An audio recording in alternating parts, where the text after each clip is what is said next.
বিসমিল্লাহির রহমানির রহিম ওয়ামা জাআলনা লিবাসারিন মিন ক্বাবলিকাল খুলদ আফাইন মিত্তা ফাহুমুল খালিদুন।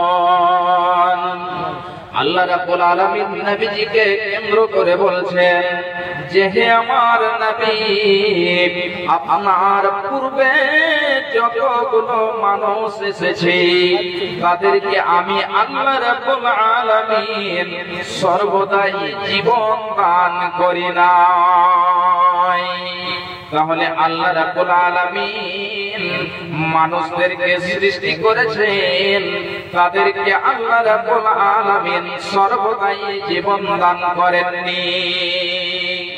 হযরত আদম আলাইহিস সালাম থেকে নিয়ে আজ পর্যন্ত যতগুলো মানুষ পৃথিবীতে এসেছে তাদেরকে পৃথিবী ছেড়ে এক এক করে চলে যেতে হয়েছে এবং যারা পৃথিবীতে আছেন তাদেরকেও এক এক করে পৃথিবীর মায়া, পৃথিবীর মহব্বত, পৃথিবীর ভালোবাসা, পৃথিবীর সমস্ত কিছু ত্যাগ করে চলে যেতে হবে। আপনি একবার বলুন তো দেখি, আমি পৃথিবীতে এসেছি, কিয়ামত পর্যন্ত আমি পৃথিবীতে থেকে যাব, আমার মৃত্যু হবে না, আমার মরণ হবে না, এমন কেউ যেন বলতে পারবে না। যত বড় বড় রাজা বাদশা এসেছিল তাদেরকেও পৃথিবী ছেড়ে চলে যেতে হয়েছে। হযরত আদম আলাইহিস সালাম কো চলে যেতে হয়েছে, হযরত নূহ আলাইহিস সালাম কো পৃথিবী ছেড়ে চলে যেতে হয়েছে। হযরত নূহ আলাইহিস সালাম 1-2 নয়, তিনি 950 বছর ধরে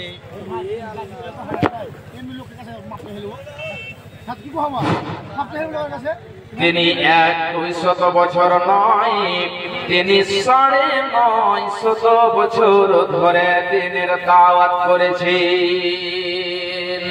তিনি 1050 বছর থেকেও বেশি পৃথিবীতে জীবন যাপন করেছেন, পৃথিবীতে থেকেছেন।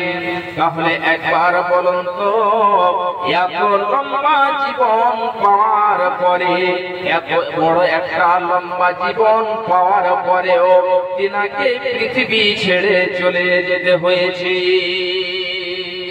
ভাইজান বাপজানেরা আমার, আমার মা, আমার বোনেরা খুব ভালো করে শুনুন। বিশ্বনবী জনাবি মুহাম্মদুর রাসূলুল্লাহ সাল্লাল্লাহু আলাইহি ওয়াসাল্লামকে যেন কেন্দ্র করে বলছেন যে হে আমার নবী, হে আমার রাসূল, আপনার পূর্বে কাউকে সর্বদাই জীবন দান করা হয়নি। নমরুদ পৃথিবী ছেড়ে চলে গিয়েছে, কারণ পৃথিবী ছেড়ে চলে গিয়েছে, হামান পৃথিবীর বুক থেকে চলে গিয়েছে, সাতারাত পৃথিবীর বুক থেকে চলে গিয়েছে। যে ফেরাউন নিজেকে আল্লাহ বলে দাবি করেছিল, সেই ফেরাউন পর্যন্ত যেন পৃথিবীতে নেই, সেই ফেরাউন পর্যন্ত পৃথিবী ছেড়ে চলে গিয়েছে, তাদেরকে মৃত্যুবরণ করতে হয়েছে।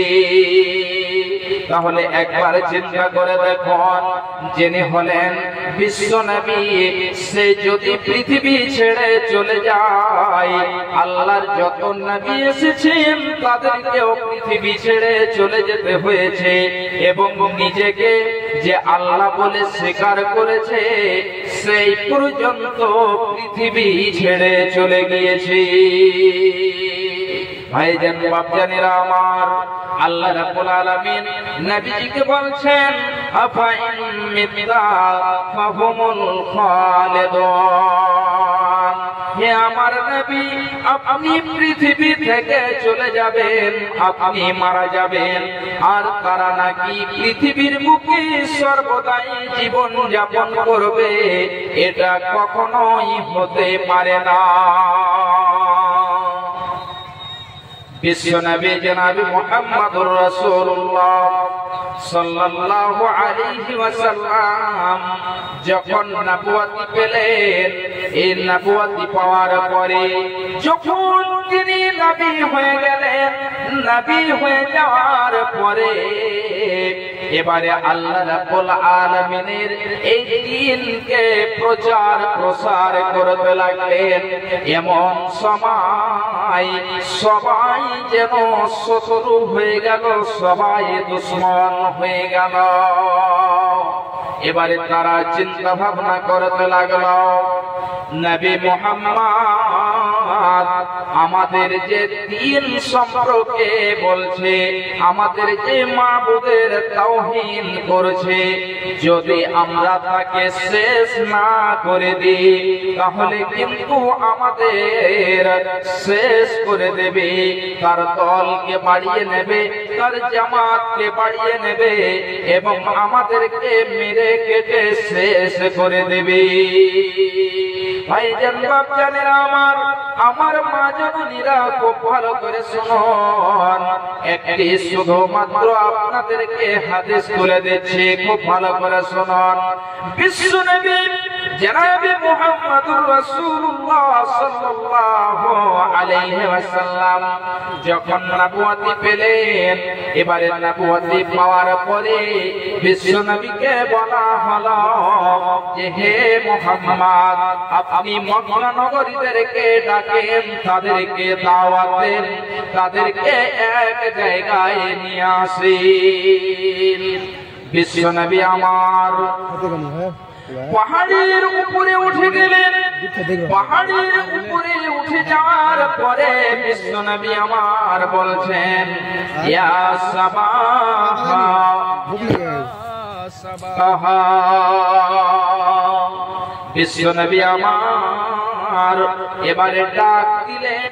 মক্কা নগরে এটা প্রচার প্রসার ছিল। কি ব্যাপার হয়েছে?